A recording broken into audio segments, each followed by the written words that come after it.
आज तक मैंने किसी को नहीं बताया। मुझे 10 घंटे पुलिस ने नंगा करके ज़मीन पे बैठाया, नंगे हालत में मेरी वीडियो बनाई है। पुलिस ने मुझे खुले मैदान में दौड़ाया, बोला इनकाउंटर कर दूंगा। मेरे मुंह में पिस्टल कॉक करके मुझे मारने की धमकी दी गई है। मैंने किसी को नहीं बताया, क्योंकि मुझे इसको फंसाने के तौर पे नहीं बताना था, ना कहानी और फिल्म के तौर पे दिखाना था। वो हुआ, मैंने ला इलाहा इल्लल्लाह मोहम्मद रसूलुल्लाह पढ़ा, मौत है आएगी। डरना किस चीज़ से? मोदी जी नहीं मरेंगे, अमित शाह जी नहीं मरेंगे, हम नहीं मरेंगे, शर्जील नहीं मरेंगे, सबको मौत आनी है। तो किसी एक सरकार से, किसी एक इंस्टीट्यूशन से डर के फिर तो जीना छोड़ दीजिए। सारे जहां में किस्से ये मशहूर हो गए, सारे जहां में किस्से ये मशहूर हो गए, भाई हमारे मुनकरे दस्तूर हो गए।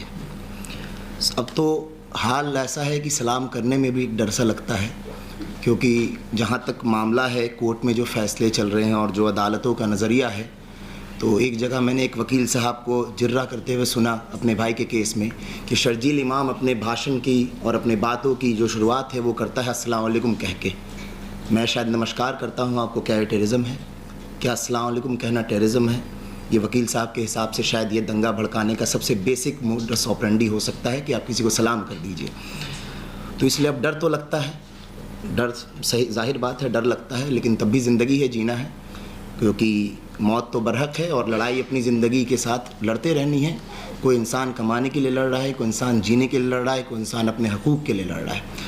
रही बात जो असद अशरफ साहब ने बोला, हमारे बड़े भाई ने, कि फैमिली का पक्ष रखा जाए, तो ये सबसे पहली बात है, जाहिर बात कि मैं जब यहाँ आ रहा था तो मेरे वालिदा और मेरे मामा ने मुझे पहली बात बोली कि मत जाओ, मत जाओ, शायद तुम जाओ कुछ बोलो, कहीं तुम्हें भी ना उठा के ले जाए। तो फिर मैंने बस उन्हें एक ही बात बोली कि ज़िंदगी में अब सब कुछ खो ही चुके हैं, अब खोने को बचा ही क्या है, और उठाएंगे तो अब क्या ही उठाएंगे। अब तो सब ये आम हो गया है, नज़र आम है कि हिंदुस्तान में आप हिंदू हैं या मुसलमान हो। हाँ, मुसलमान से ज़्यादा मोहब्बत है, इसमें कोई शक और शुबा नहीं है। ये तो मानने की बात है कि मुसलमान अगर हैं और ज़बान थोड़ी भी आप खोलेंगे तो क्या आपके साथ किया जाएगा, ये बेहतर आप भी जानते हैं और हम भी जानते हैं। तो फैमिली, देखिए मसला ये शर्जील इमाम का नहीं है सिर्फ। शर्जील इमाम को अगर हम इकलौते एक ऐसे सिंबल के तौर पे देखते हैं कि शर्जील इमाम, लेकिन ये बहुत ही कॉमन सी बात है कि हम कम से कम शर्जील इमाम तालीम याफ्ता थे, या उनके भाई तालीम याफ्ता हैं, या उनके आसपास के लोग, एक सर्कल ऐसा है जो JNU का, IIT का है, ब्यूरोक्रेसी का है, कि जो लोग ऐसे हैं कि जो उनके बारे में बोल सक रहे हैं। कई ऐसे लोग हैं जेलों में जिनका कोई नाम लेवा नहीं है, जिनके बारे में कोई बात करने को नहीं है, उनके आसपास वो स्टडी सर्कल नहीं है, उनके आसपास वकीलों की टीम नहीं है, उनके आसपास मददगार नहीं है। तो मैं बहुत ही फ़ख्र से बोलता हूँ और बहुत शुक्रगुज़ार हूँ ऐसे लोगों का, जो भी हमारे गेस्ट हैं, जो भी हमारे साथ खड़े हैं, वो शर्जील इमाम के बारे में बात कर रहे हैं और ऐसे लोगों के बारे में बात कर रहे हैं। लेकिन मामला यही है कि अभी हमारे मॉडरेटर साहब ने बोला कि मतलब हम स्टेट के विक्टिम हैं। देखिए, हम विक्टिम नहीं हैं, ये हकीकत है कि मैं बताऊं, मैं विक्टिम नहीं हूं। विक्टिम यहाँ पर नजीब हैं जिनके साथ जुल्म हुआ है। विक्टिम उसको कहते हैं कि जिसके साथ कहीं ना कहीं ऐसा हादसा हो जाए जिसके लिए वो तैयार ना हो। हम पहले दिन से तैयार हैं। जिस दिन हम सड़क पे उतरे हैं, हमारे शर्जील भाई हो, हम हों, या हमारे जैसे हज़ारों स्टूडेंट्स हों जिन्होंने अपनी, किसी ने आंखें खोई, किसी का हाथ टूटा, किसी का पाँव फटा, सर फटा, कितनों ने बच्चे खो दिए, तो वो पहले दिन से तैयार हैं सड़क पे जिस दिन उतरे हैं कि हम इस तानाशाह सरकार के खिलाफ लड़ाई लड़ने जा रहे हैं अपने हुकूक के लिए। तो वो पहले दिन से तैयार हैं, और जब लड़ाई अब लड़ने उतरते हैं अपने हक के लिए, तो आप विक्टिम नहीं हैं, आप अपने हक की लड़ाई लड़ने जा रहे हैं। मैं आज तक 6 साल में कभी मीडिया में नहीं आया, मुझे लगता है ये पहली बार मैं आपसे रूबरू हूँ, क्योंकि मैं कभी अपने आप को एक विक्टिम के तौर पे देखना ही नहीं चाहता, ना ये शर्जील इमाम चाहते हैं। हमारी वालदा को आपने कभी नहीं देखा होगा। मैं किसी पे तनकीद नहीं करता, किसी से शिकवा शिकायत नहीं है जो मीडिया में है, लेकिन मेरा कहना है कि एक लीगल लड़ाई, लीगल बैटल हम लड़ रहे हैं, हम लिख रहे हैं, हम बोल रहे हैं। जितनी मेरी हैसियत है, जितनी मेरी आवाज़ है, मैं पहुंचाने की कोशिश कर रहा हूं। लेकिन मैं कहीं जाके अपने आप को एक विक्टिम के तौर पे नहीं दिखाना चाहता, ना देखना पसंद करता हूं। शर्जील इमाम जेल से लिख रहे हैं, यहाँ पे सारे लोग पढ़ रहे हैं। क्या उनके ज़बान में कोई नरमी दिखती है पिछले 6 साल में? वो अभी भी वही लिख रहे हैं अपने हक़ की बात जो 6 साल पहले लिख रहे थे। तो मैं पहले बोलता हूँ कि आप हमारा साथ दीजिए, साथ ही बनिए, विक्टिम नहीं बनिए। हमारे हर्षमंदर साहब है, मनोज झा जी, एक दिन हम इनसे बैठे थे, सर से हम कुछ पूछ रहे थे। इन्होंने बोला, मुजम्मिल ये जो हवा बही है ना बाबू, ये हवा बदलने में 20 साल लगेगा। तो समझिए सर तो और दोनों अपनी ज़िंदगी काट चुके होंगे। तो ये लड़ाई किसकी है? वो आपको गाइडेंस दे रहे हैं। अगर आप हिम्मत नहीं करते हैं तो झा जी कुछ नहीं कर पाएंगे, हर्षमंदर सर कुछ नहीं कर पाएंगे। ये लड़ाई आपकी है। आपको अपनी अगली नस्ल को तैयार करना है। वो सबसे बदकिस्मत कौम और देश है जो अपनी अगली नस्ल को ना तैयार करे। ये कोशिश कर रहे हैं तैयार करने की। क्या हम तैयार होने के लिए हैं, प्रिपेयर्ड हैं? ये सवाल हमसे है। और ये जो मैं बात यहाँ पे बोल रहा हूँ, ये समझिए हर एकलव्य शर्जील इमाम का है। हम अपनी अगली नस्लों के लिए लड़ रहे हैं। हम कुर्बानी देने को तैयार हैं, हम दे रहे हैं। आज तक मैंने किसी को नहीं बताया। मुझे 10 घंटे पुलिस ने नंगा करके ज़मीन पे बैठाया है, नंगे हालत में मेरी वीडियो बनाई है। पुलिस ने मुझे खुले मैदान में दौड़ाया, बोला इनकाउंटर कर दूंगा। मेरे मुंह में पिस्टल कॉक करके मुझे मारने की धमकी दी गई है। मैंने किसी को नहीं बताया, क्योंकि मुझे इसको फंसाने के तौर पे नहीं बताना था, ना कहानी और फिल्म के तौर पे दिखाना था। वो हुआ। मैंने ला इलाहा इल्लल्लाह मोहम्मद रसूलुल्लाह पढ़ा। मौत है, आएगी। डरना किस चीज़ से? मोदी जी नहीं मरेंगे, अमित शाह जी नहीं मरेंगे, हम नहीं मरेंगे, शर्जील नहीं मरेंगे, सबको मौत आनी है। तो किसी एक सरकार से, किसी एक इंस्टीट्यूशन से डर के फिर तो जीना छोड़ दीजिए। मुझे अभी रिसेंटली जब शर्जील इमाम साहब का वो रिजेक्ट हुआ बेल, तो मुझे लोगों ने बोला आप कोर्ट के बारे में बुरा क्यों नहीं बोलते कुछ, या तनकीद क्यों नहीं करते? मैंने बोला कोर्ट किसका है, इंस्टीट्यूशन किसका है? क्या किसी एक इंडिविजुअल का इंस्टीट्यूशन है? किसी एक इंडिविजुअल का इंस्टीट्यूशन नहीं है। इंस्टीट्यूशन हमारे हिंदुस्तान के हर एक अवाम का है, हर एक इंसान का है, जो कि कह सकते हैं आपको एक निचले स्तर के पायदान से ऊपर के स्तर तक जो लोग हैं उन सबका इंस्टीट्यूशन है। तो हम तनकीद कर सकते हैं जजेस के ऑर्डर की, बट हम इंस्टीट्यूशन की तनकीद नहीं करेंगे, क्योंकि इंस्टीट्यूशन हमारे मौत के बाद भी रहने वाला है।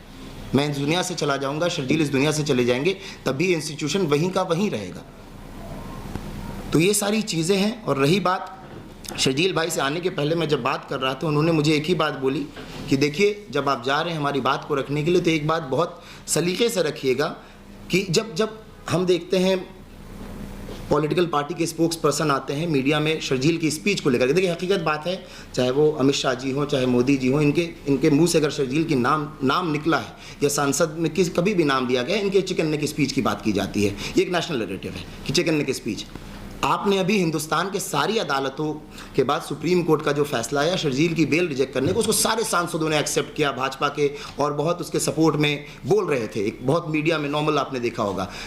तो मैं भी एक्सेप्ट करता हूं कि हाँ शर्जील इमाम की बेल रिजेक्ट हुई, उसको 1 साल बाद अप्लाई करने के लिए बोला गया। बट क्या उस जजमेंट में जो चीज़ लिखा गया, क्या आप उसको एक्सेप्ट करेंगे? उस जजमेंट में लिखा गया है कि शर्जील इमाम talked about the choking of essential services chicken neck के पास की। कहाँ उसमें जज साहब ने मेंशन किया कि शर्जील इमाम ने देश काटने की बात कही? शर्जील इमाम टेररिस्ट हैं, ट्रेटर हैं, सिडिशियस है। आप पूरा सुप्रीम कोर्ट का जज उठा के देख लीजिए। तो मीडिया सिर्फ एक पर्सपेक्टिव के हिसाब से एक सेलेक्टेड नैरेटिव चला रही है। और मुझे बहुत शर्मिंदगी ये होती है कि बड़े बड़े पॉलिटिकल पार्टी के स्पोक्स पर्सन से जब शर्जील इमाम की स्पीच के बारे में तफसीरा किया जाता है, तो वो ये नहीं बता पाते, उत्तर प्रदेश के सांसद होने के बावजूद, कि इलाहाबाद हाई कोर्ट ने लिखा है कि शर्जील इमाम ने कभी हथियार उठाने की बात नहीं कही, शर्जील इमाम ने कभी देश काटने की बात नहीं कही, शर्जील इमाम ने किसी को वायलेंस करने के लिए नहीं कहा। तो भाई इलाहाबाद हाई कोर्ट के ऑर्डर को आप नहीं मान रहे हैं। आप एक लोअर कोर्ट का ऑर्डर जाके पढ़िए जिसमें शर्जील इमाम को स्केप गोट बताया गया है, आप इसकी बात नहीं कर रहे। शर्जील इमाम के स्पीच से आपको इख्तलाफ है ना, तो फिर इस देश का सुप्रीम बॉडी कौन है? Supreme court. Supreme court, high court जब शर्जील इमाम की स्पीच को सेडिशियस नहीं बोल रही बेल देते टाइम, जब उसने देश काटने की बात और देशद्रोही का जिक्र नहीं कर रही, तो फिर आपको इस हकीकत को नॉर्मलाइज करने में क्या मसला है कि किसी एक लफ्ज़ को पकड़ करके एक नैरेटिव के अंतर्गत शर्जील इमाम को उठाया गया? मुझे इस बात से कतई एतराज़ है कि शर्जील इमाम की स्पीच से आप पसंद है नापसंद है, there is a different point of view. लेकिन अगर अब रूल ऑफ लॉ है, तो रूल ऑफ लॉ में हिंदुस्तान में कत्ल करने के बाद सज़ा दी जाती है, सिर्फ कत्ल करने के बोलने पर सज़ा नहीं है। शर्जील इमाम ने बोला मैं ब्लॉक कर दूंगा, ब्लॉक हुआ भी नहीं और आप 6 साल से सज़ा दे रहे हैं। मेरा मसला कुछ नहीं है। मैं आज भी बस एक बात क्लियर करने आया हूँ अपने सारे लोगों के सामने कि शर्जील इमाम की स्पीच सेडिशियस नहीं है। शर्जील इमाम जेल से जो बेल मिली है, जो सारे केसेस में हिंदुस्तान में मुख्तलिफ शहरों में, सब में शर्जील इमाम स्पीच के केस पे बेल पे बाहर हैं, और उसमें जजेस के जो भी जाके ऑब्जर्वेशन है वो पढ़िए आप। शर्जील इमाम भी जेल के अंदर हैं उस जुर्म के लिए जो उन्होंने किया भी नहीं, वो है दिल्ली में जो फसादात हुए थे, और शर्जील इमाम तब जेल में थे। बात करते हैं कॉन्स्पिरेसी की। अभी हर्षमंदर साहब मुझे अभी बता रहे थे बाहर की, शर्जील से मेरी एक बार मुलाकात हुई है, वो भी कुछ खाने के टेबल पे 2-4 मिनट की, और वो भी शाहीन बाग प्रोटेस्ट के वक्त। उसके बाद इन्होंने ज़िंदगी में शर्जील इमाम को ज़ाहिरी तौर पे देखा भी नहीं, और ये शायद कॉन्स्पिरेसी में इनका भी एक रोल था। अब ये तो बहुत हैरतअंगेज़ बात है। उमर खालिद 6 साल लगभग, ये लोग 4 साल 5 साल साथ में रहे JNU में। शर्जील इमाम और उमर खालिद की 1 या 2 मुलाकात हुई कि शायद गंगा ढाबे पे, जो JNU के लोग बहुत बेहतर जानते हैं, और वो भी किसी टॉपिक पे बहस करते हुए। मिजाज तो मिलना बहुत दूर की बात है। तो अब ये 2 लोग ऐसे जो मुख्तलिफ सोच के हैं, मुख्तलिफ आइडियोलॉजी, दोनों अपना सही काम कर रहे हैं, मुझे किसी के आइडियोलॉजी से एतराज़ नहीं, लेकिन जो मुख्तलिफ सोच के लोग को आप कॉन्स्पिरेटर बताते हैं, जो कि आज तक जेल में भी एक टॉपिक पे एक साथ ना हो सके।